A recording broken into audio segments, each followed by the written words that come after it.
Teve uma reunião ministerial hoje, a do presidente Lula, teve outra lá nos Estados Unidos também do Trump. Cada um faz a sua e os discursos são até curiosos. No caso do Lula, é um tom nacionalista muito forte desde o tarifaço imposto por Donald Trump. Como eu disse na abertura do programa, isso é um presente político inestimável.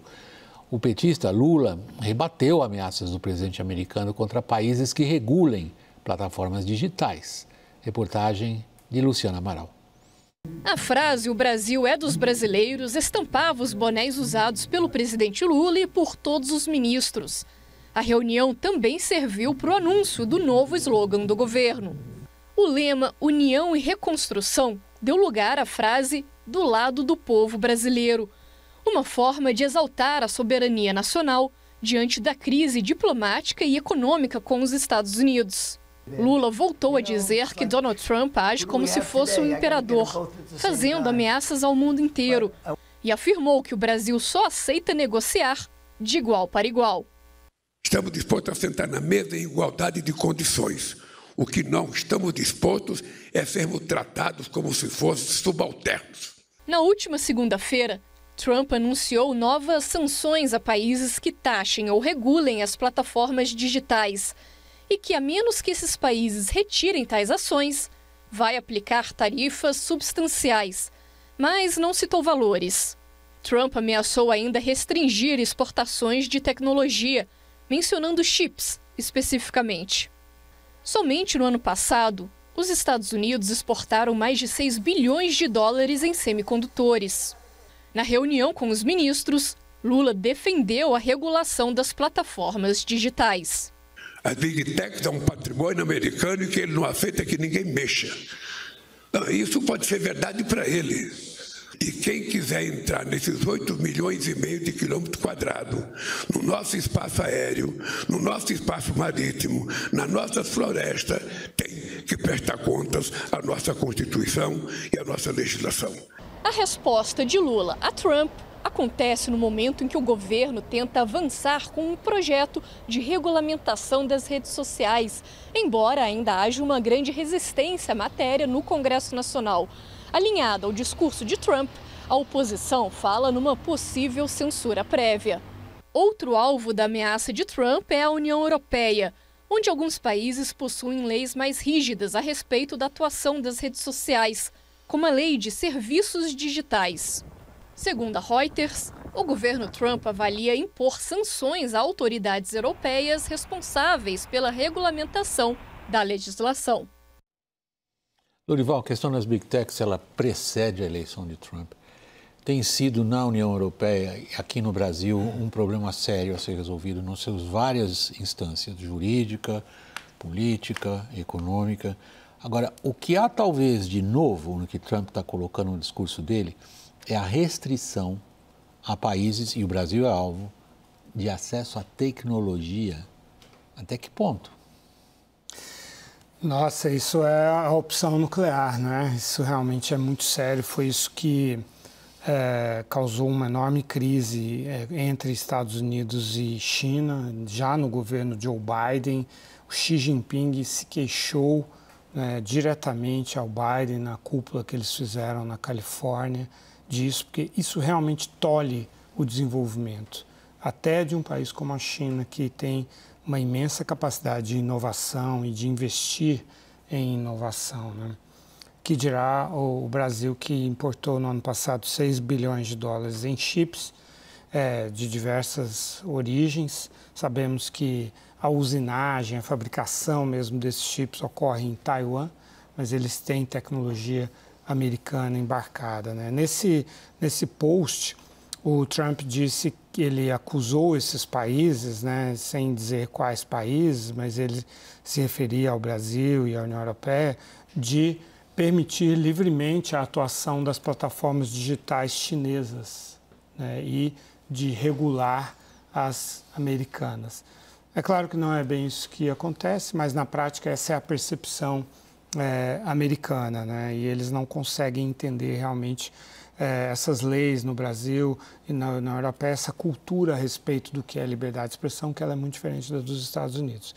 Então, no momento em que o Trump aumentou as restrições ao acesso dos semicondutores mais sofisticados para a China foi que a China baniu as licenças dos minerais estratégicos para os Estados Unidos. Então, são coisas que estão nesse nível, né, em termos estratégicos, e aí os dois recuaram e abriram mão dessas restrições. Então, esses chips eles têm uso dual, né, tanto civil quanto militar, e eles movem tudo o que se move, né, tudo, a comunicação, a eletrônica, a indústria, os serviços, todo o funcionamento. E os Estados Unidos têm uma forte capacidade de realmente tolher o acesso de qualquer país a essa tecnologia. Thaís, eu estou indo primeiro pela questão de transferência de tecnologia internacional, um tema clássico.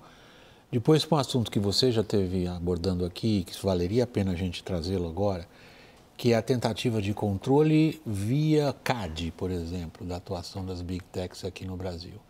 Em que medida isso prospera ou não?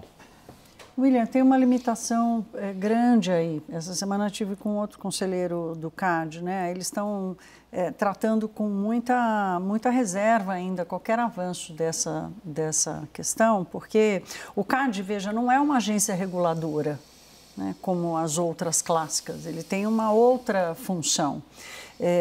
E a grande preocupação dos conselheiros é que o projeto de lei dê ao CAD uma atribuição preventiva. Ele não pode atuar preventivamente, ele vai atuar diante dos negócios que se apresentam e de alguma forma se colocam como uma ameaça à concorrência, à livre concorrência, enfim, e ao equilíbrio dos negócios no Brasil. Mas, de qualquer forma, o CAD está estudando, porque ele está sendo instigado a fazer isso, né?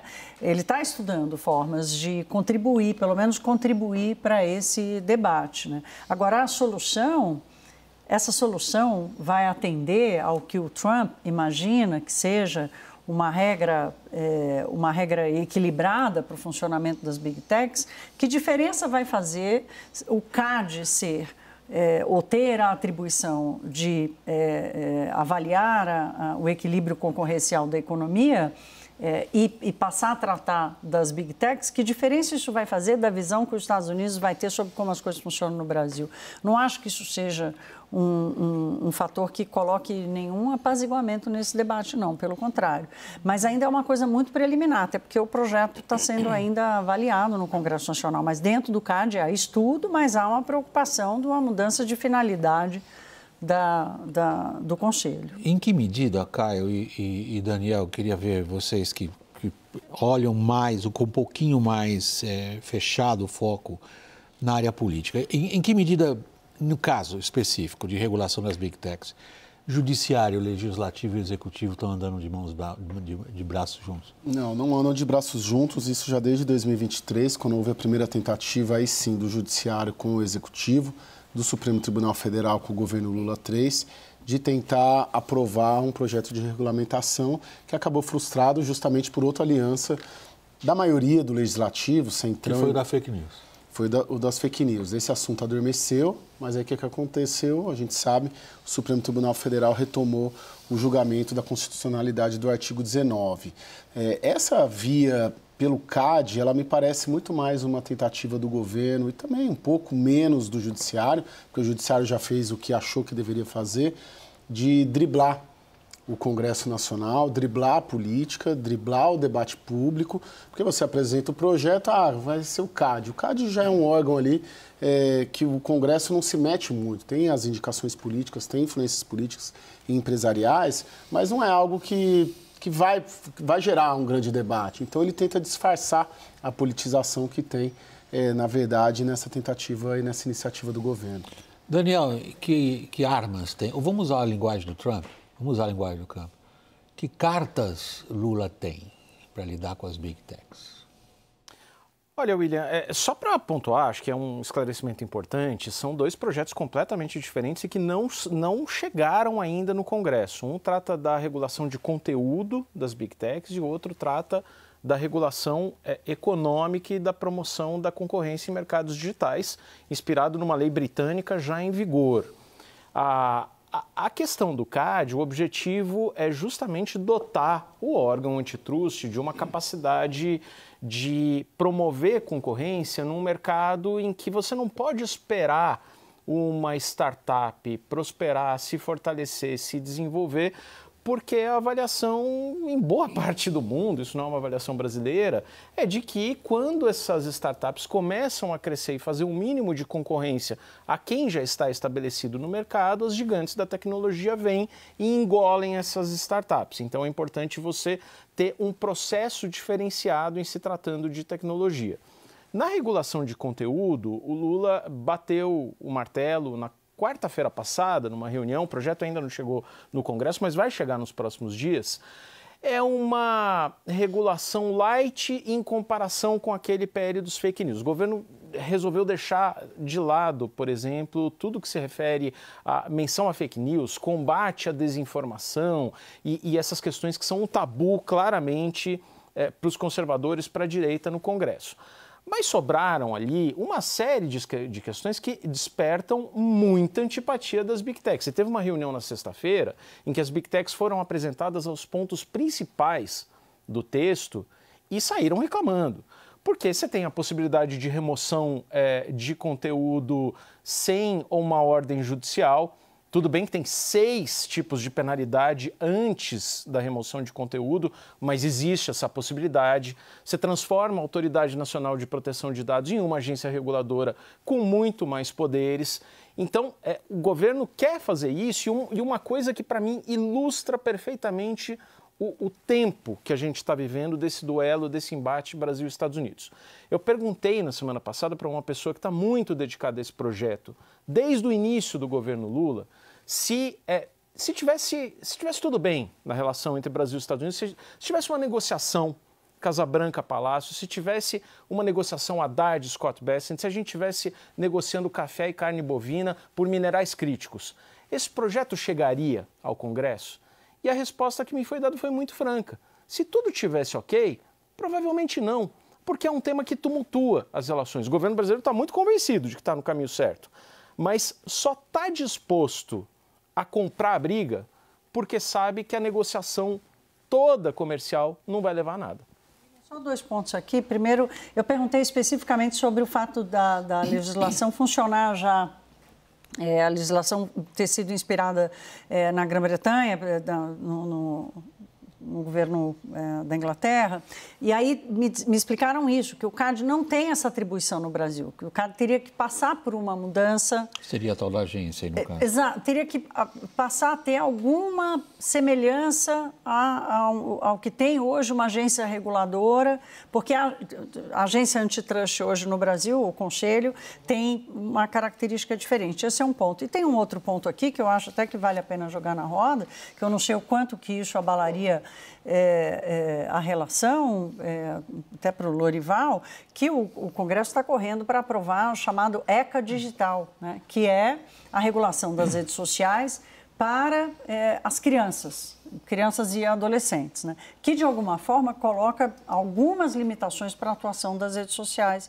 aqui no Brasil. Eu não sei se isso de alguma forma já seria um barril de pólvora aí nessa relação com os Estados Unidos. Lorival, do ponto de vista da Casa Branca, qualquer tentativa, seja ela inspirada numa lei britânica, seja ela criando no Brasil essa instância que até aqui não existe, seja ela via parlamento brasileiro, são coisas separadas, isso está bem claro para nós, muito menos com a visão que a Casa Branca tem do Supremo, seja o judiciário brasileiro decidindo que conteúdos, quem tem que remover em que circunstâncias. Para a Casa Branca, o papel vai ter que ser branco. Eles têm conseguido agir assim em relação a outros que criticam? Então, nos próprios Estados Unidos, né, existem estados que adotam restrições do acesso de crianças e adolescentes às redes sociais, né? E isso tem sido mantido. Algumas restrições bem fortes que exigem, por exemplo, que para você entrar numa rede social, entrar numa conta, você precisa ter uma conta bancária, que é uma forma de você checar se a pessoa realmente é maior de idade, né, para evitar que crianças façam a sua inscrição sem supervisão e tal. Nesse aspecto das crianças e dos adolescentes, existe uma maior tolerância política por parte dos Estados Unidos. Mas sempre eles vão procurar verificar até que ponto essas regulações estão restringindo o modelo de negócios, né? Que é uma das preocupações centrais, né? Do governo americano. Então, por um lado, é algo mais tolerável, por outro lado, é algo que vai ser um ponto de atenção para o governo americano, que vai provavelmente acusar as autoridades brasileiras de estarem entrando por essa porta para fazer uma regulação maior. Estava vendo aqui o X do Martin DeLuca, né, advogado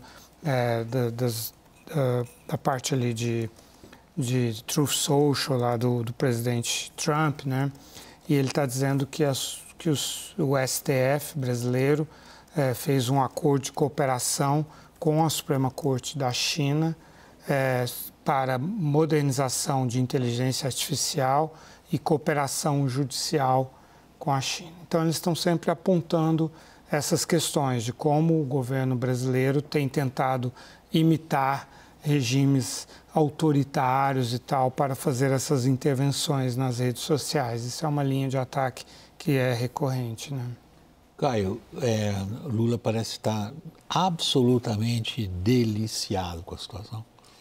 Sim, hoje a reunião ministerial ela foi bem simbólica desse aspecto, né, William? Eu gosto muito de cobrir, acompanhar reuniões ministeriais, presidenciais, porque o que é falado ou exposto dentro, ela aponta o rumo para onde o governo vai. E a reunião de hoje, pelo menos dos ministros que eu conversei depois da reunião, ela mostra um governo completamente, um presidente completamente acionando a sua equipe para o modo reeleição, né? Daqui a um ano a gente já vai estar em campanha, menos um pouco até. E tudo que foi falado e dito ali... Acho que eu fui ingênuo, acho que a gente está em campanha já faz 2 anos. Sim. Mas agora na reta final, no último terço, né, do governo, um governo em modo reeleição, e o Lula colocou isso hoje. Por quê? Bom, primeiro colocando o Tarcísio como candidato, segundo cobrando presença dos ministros em todos os estados, terceiro ressaltando a necessidade de que seja falada sobre as diferenças do governo atual com os governos anteriores, que sejam feitas as entregas o mais rápido possível e que sejam selecionados projetos principais de cada ministério para que a equipe de marketing venda, né, politicamente esses projetos. Sem falar dos bonés, né, os bonés numa clara provocação ao Trump, mostrando que o governo entendeu que essa pauta Trump e confronto com Trump, ela é uma pauta que vai entrar, sim, nas eleições de 2026. Estavam todos os ministros com o boné azul hoje. Todos na foto. Né? Ou seja, muito embora não tenha nenhum sinal de que haverá uma solução para o tarifaço no curto ou no médio prazo, o sinal está mais do que claro que, para o governo brasileiro, essa pauta é positiva e será uma pauta eleitoral em 2026 para o presidente Lula na campanha à reeleição. Daniel, deixa eu amarrar então com o tempo que nos resta nesse segmento essa questão que o Caio já vinha levantando. Modo reeleição, outra afirmação categórica do Lula nessa reunião ministerial hoje, foi a cobrança que fez de, como é que eu posso colocar isso? É difícil falar em centrão e colocar a palavra lealdade próxima à palavra centrão, né? Quando a gente sabe que não existe lealdade em política, muito menos no centrão, ele está cobrando lealdade de quem acha que em política isso não existe. O que ele vai receber de volta? Ele provavelmente vai receber de volta a ruptura de partidos que fazem hoje formalmente parte da base, mas a adesão de alguns ministros que podem continuar assim até o final em caráter pessoal. É isso que eu sempre alerto. Olha, não tomem por valor de face decisões de ruptura de partidos do Centrão que permitem perfeitamente que seus representantes no governo continuem no governo nesse, aspas, caráter pessoal.